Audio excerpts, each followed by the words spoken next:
ज्या विद्यार्थ्यांनी CBSE मधून 10वीची एक्झाम दिलेली आहे तर ते विद्यार्थी रिझल्टची वाट बघत आहेत। तर रिझल्ट कधी लागणार या संदर्भात सुद्धा भरपूर विद्यार्थी विचारत आहे। जर तुम्ही CBSEच्या साइटवर आले तर तुम्ही बघू शकता यावरती एक ऑप्शन दिलेला आहे रिझल्ट म्हणून। तर इथे तुम्ही क्लिक केलं, इथे क्लिक केल्यानंतर तुम्ही बघू शकता की यामध्ये एक लिंक देण्यात आलेली आहे आणि इथे काय लिहिले आहे बघू शकता, click here to go to result site. म्हणजे इथे क्लिक केल्यानंतर तुम्ही रिझल्टच्या साइटवर जाऊ शकता आणि रिझल्ट तुमचा साइटवर अपलोडिंग सुरू आहे। तर कोणत्याही वेळी तुमचा रिझल्ट हा उपलब्ध होऊ शकतो। तर ज्याही विद्यार्थ्यांनी CBSE मधून 10वीची एक्झाम दिलेली आहे त्या विद्यार्थ्यांचा रिझल्ट लागण्याचे चान्सेस आज भरपूर आहे आणि रिझल्ट लागल्यानंतर रिझल्ट कसा चेक करायचा या संदर्भात सुद्धा संपूर्ण अपडेट आपण या व्हिडिओमध्ये बघणार आहे।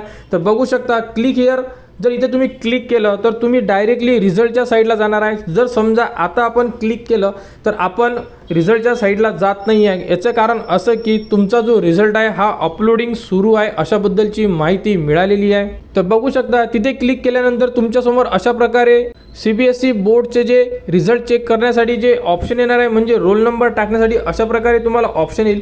यामध्ये तुम्हाला तुमचा रोल नंबर, त्यानंतर school number, date of birth आणि ॲडमिट कार्ड नंबर अशा प्रकारे तुम्हाला संपूर्ण माहिती इथे इन्सर्ट करायची आहे। तरी संपूर्ण विद्यार्थ्यांनी आपले ॲडमिट कार्ड आपल्या सोबत ठेवा आणि त्यानंतर सबमिट बटनला क्लिक करायचं आहे। सबमिट बटनला क्लिक केल्यानंतर तुमचे स्कोर कार्ड तुमच्यासमोर ओपन होणार। तर या प्रकारे तुम्ही तुमचा CBSE बोर्डाचा निकाल चेक करू शकता।